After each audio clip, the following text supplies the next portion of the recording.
안녕하세요. 네, 안녕하십니까.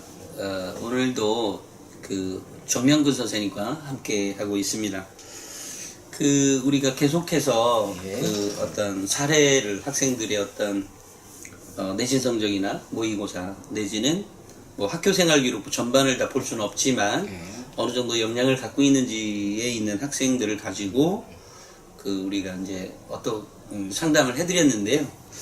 오늘 소개해줄 학생은 몇 학년이고 또 어느 정도의 어떤 역량을 갖고 있는 학생인가요?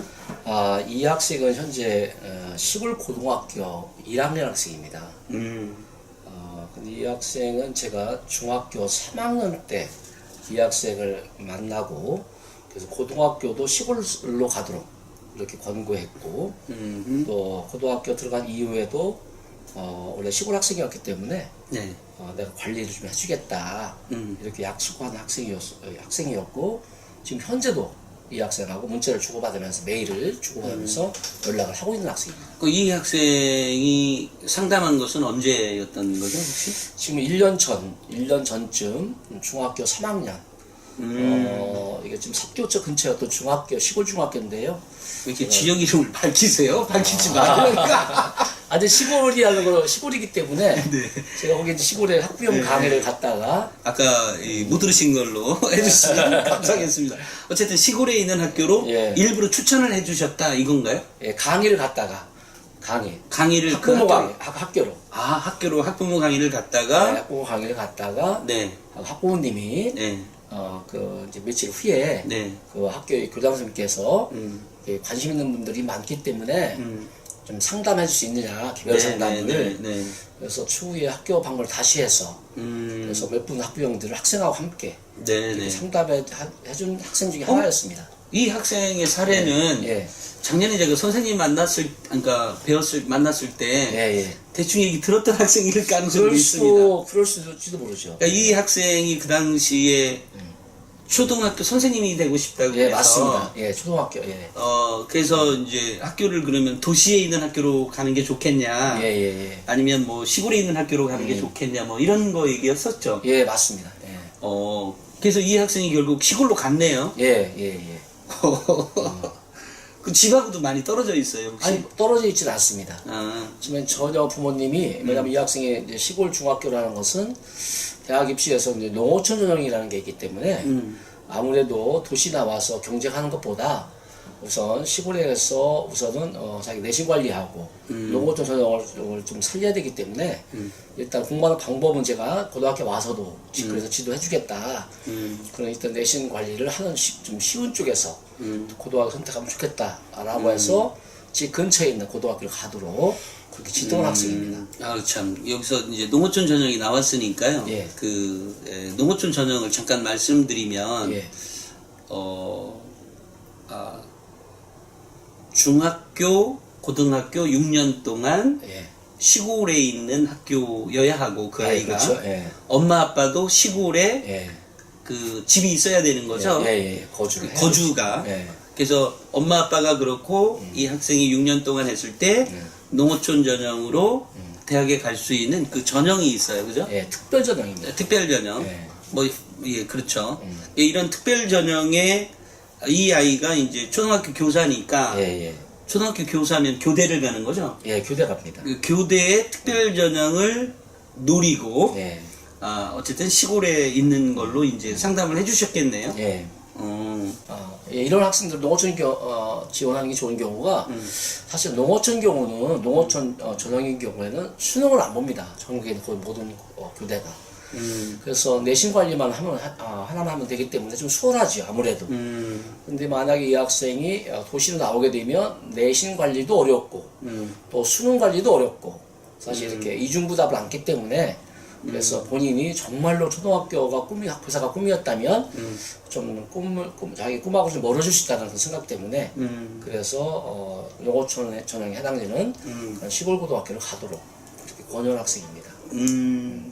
그래서 이제 이 시골에 가서도 그냥 있으면 안 되는 거 아니에요? 예, 그렇죠. 뭐 1등 했다고 만족하거나 이게 아니라 그러면 이 학생 보고 어떤 조언을 해주신 거죠? 근데 마침 그래서 그리고 한 다음에 이제 연락이 없었는데 최근에 한 5월달 경에 연락이 왔습니다. 이 학생이. 근데 그 어머니가 함께 저를 찾아왔는데요. 네. 이제 시골 고등학교인데 학생 수는 한 80명 정도, 1학년이 이런 정도였는데 이 학생은 11등을 했더라고요. 사실은 11등 한 경우는 굉장히 내신이 우리가 기대했던 거 하고는 좀 안 나오는 그런 경우이거든요. 80명일 때 1등급 맞으려면 4% 30, 한 3명 정도밖에 안 나오는데 뭐 2등급 같은 경우는 11%이기 때문에 8.8, 9등까지 이렇게 2등급 나오는데 이 학생은 2등급도 넘어섰다는 이야기거든요. 그럼 이 학생이 원래 우리가 목적했던 바로 내신에 의해서 교대 가기는 어려워지는 상황이었습니다. 네. 근데 원래 농어촌전형은 1점대 초반에서 원래 합격이 나오고 있거든요. 교대 가려면.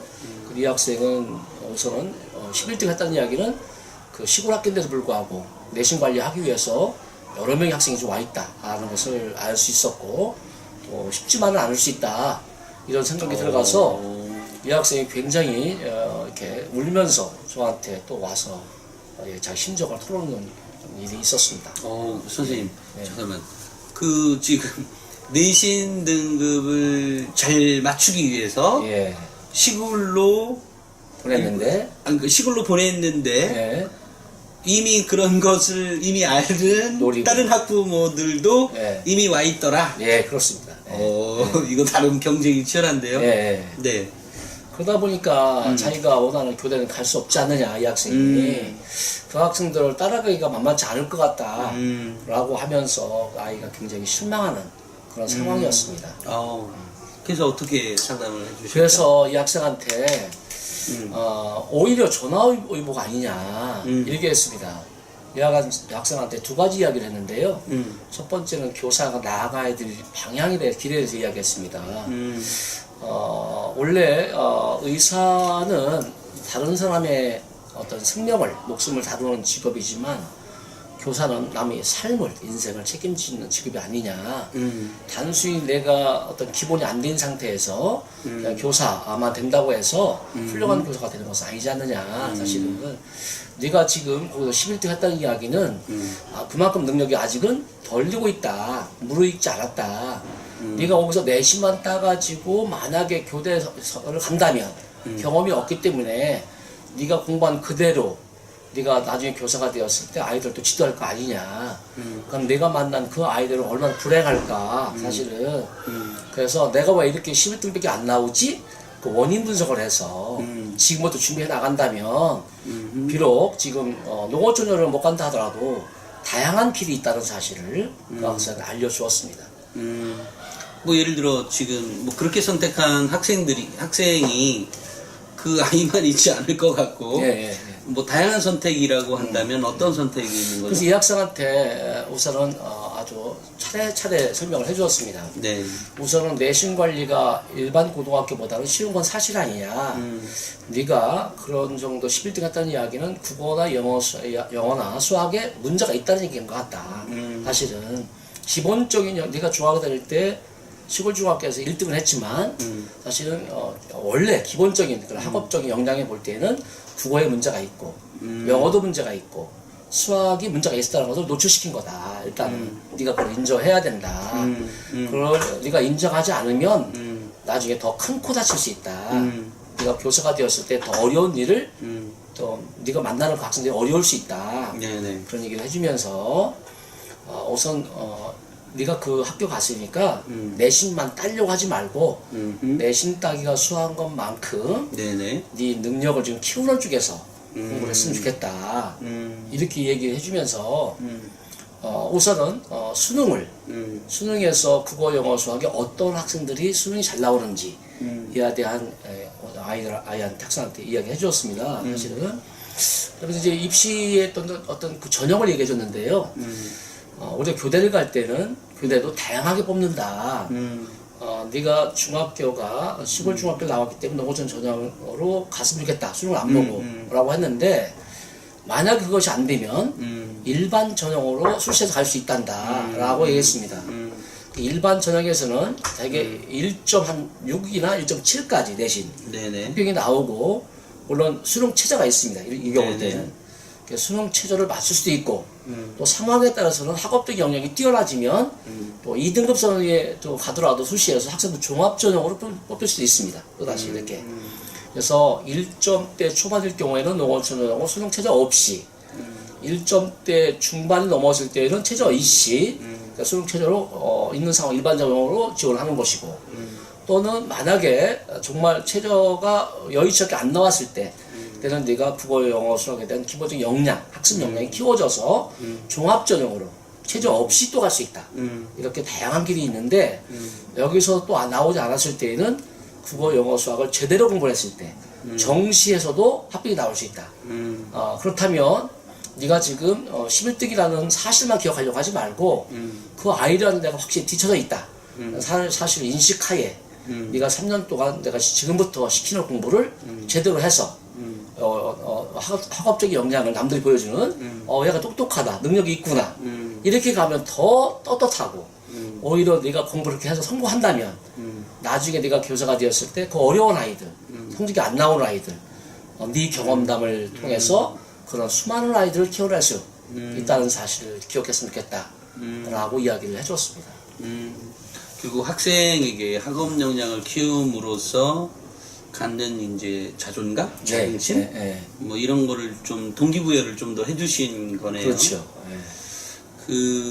그럼 이제 이런 사례의 학생들은 뭐 결국은 그 아이가 현재 겪고 있는 그 좌절감을 어떻게 극복시킬 것인가. 그것이 뭐 꼭 이 학생만이 아니라도 그 뭐라고 하죠? 그 뭔가 그 아이에게 자극이 될 수 있는 좋은 쪽에 자극이 될 수 있는 어떤 컨설팅이라고 할까요? 그런 게 좀 필요하겠네요, 그죠? 알겠습니다. 한 번만 더 말씀드릴까요? 네. 저는 이제 오랜 시간 동안 교직에 있다 보니까 작년에도 굉장히 많은 좀 사례가 있는데 제가 보라는 학생 중에는 정말 서울대 합격자도 있고 고려대학의 합격자도 있는데 그 아이들 원래 중3부터 관리하는 학생들이 몇 명 있었습니다. 그 아이들이. 근데 중3에부터 관리를 해서 이번에 대학을 갔다. 서울대도 가고 고대도 가고 지금 연락하고 있습니다. 그 학생들하고. 그런데 원래 제가 근무하는 학교에 그 아이들이 중3 때 오려고 했던 학생이었는데 제가 그 아이들 진단한 결과 제 학교에 오는 것보다는 제 학교는 아무래도 비평준화 우수 학교입니다. 그러다 보니까 지금 평준화 되지 않았나요? 그 전에 얘들 이제 올해 대학 간 학생이기 때문에 네네네. 그래서 제 학교 지원 제 학교에 와서 경쟁력이 있을 정도의 능력은 있지 않은 학생이 됐습니다. 원래는. 그래서 여기 오게 되면 아이들 경쟁하다 보면 자기 공부를 하기 어려울 것 같아서 그래서 자기 지방 학교를 나가라 가라 그래서 갖고 이제 내신만 따기 위해서 내가 그 학교를 보내는 건 아니다. 내신 따기가 수월한 것만큼 네 공부를 제대로 하는 과정을 좀 네한테 알려줄 테니 그렇게 좀 했으면 좋겠다. 이렇게 해서 지도해서 한 학생은 서울대 이번에 합격을 했고요. 그 학생은 고려대학교 합격을 했는데 시골 학생입니다. 이 학생도. 그럼 이 학생한테도 저는 같은 이야기를 들려줬습니다. 이런 얘기 해주면서 중요한 것은 대학만 들어가는 게 중요한 것이 아니라 네가 대학을 졸업 맞고 대학에 가서 네가 하고 싶은 공부를 얼마만큼 제대로 할 수 있느냐 이게 더 중요할 수 있다 사실은. 그런데 네가 현재 그런 위치에 와 있지 않기 때문에 그걸 네가 받아들였으면 좋겠다. 그리고 우리가 원래 공부하는 목적이 사실 내가 대학에 가서 또 대학 이후에 졸업한 이후에도 내가 하고 싶은 공부를 남들을 위해서 제대로 하기 위한 과정인데 지금은 그렇게 중학교 과정 중에서 네가 아직은 깨닫지 못했던 것을 이번 기회에 너한테 깨닫게 해준 것이 아니냐 라고 하면은 오히려 기분 좋은 일이지. 그랬구나 라는 사실이지. 근데 네가 이걸 알지 못한 상태에서 그냥 졸업하게 되면 그때 먼 날 3학년 때 가서 배운 게 아무것도 없다면 얼마나 나중에 난감하겠느냐 사실은. 그래서 그 학생한테 차근차근 얘기해줬습니다. 우선은 언어나 수학이나 국어를 해주면서 우리가 국어를 왜 배우는지 또 그건 배워서 어디다 써먹으려고 하는지 또 수학 능력 시험에서는 어떤 애들이 점수가 잘 나오는지 영어는 우리가 배우는 목적이 무엇인지 영어를 어떻게 공부해야 되는 건지 해주면서 또 수학도 우리가 공부를 어떻게 해야 되고 왜 배우는지 이거부터 시작해서 차근차근 설명해 주면서 우선 내신 따기가 지금 2등급 초반 나왔으니까 다른 학교보다는 좀 수월한 거 아니냐. 그럼 내신만 따려고 하지 말고. 누가요? 누구가 2등급 초반? 그 아까 그 아까 이제 그 애로 다시 학생이 돌아가서? 초등학교 아, 간다는 네네, 학생, 네, 같은 학생한테 네네. 그래서 뭐 이런 남는 시간을 내신만 따려고 하지 말고 네 능력을 좀 역량을 키우는 쪽에 좀 신경을 쓰면 좋겠다. 맞습니다. 요즘 역시 이제 학생들이 성장 중심의 교육이 돼야 되는데 네.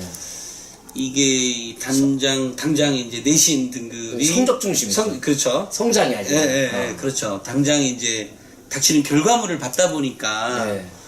이게 조금 좀 답답해해서 당장 네. 이제 학원도 가야 되고 뭐 여러 가지를 하는 것 같습니다. 근데 제가 이제 우리 정명근 선생님을 쭉 존경하는 이유도 아이들을 어떤 성적 중심에 의해서 대학을 갈 수 있도록 지도하는 것이 아니라 아이들을 성장 중심의 교육에 바탕이 된 상태에서 대학을 지원하는 그리고 대학 이후의 모습까지도 생각해서 이제 진로까지 같이 봐주는 그런 역량이 사실 우리 선생님이 좀 탁월하세요. 그래서 늘 그 아이들의 이제 컨설팅을 좀 계속 뭐 개인적으로 의뢰한 사례도 있고요. 왜냐면 이렇게 제가 이제 부탁을 해서 뭐 이 근처에 있는 학생들을 이제 소개도 해보긴 했는데요. 우리가 중요한 건 우리 학부모님들 뿐만이 아니라 우리 학생들 조차도 어떤 결과에 집착하지 말고 그 과정에서 나오는 자기의 성장에 대해서 즐거워했으면 좋겠다. 이런 생각을 가져봅니다. 예. 오늘도 정명근 선생님과 함께 했고요. 우리 그러면 이제 다음 시간에 예. 또 다른 사례로 만나도록 하겠습니다. 감사합니다. 감사합니다.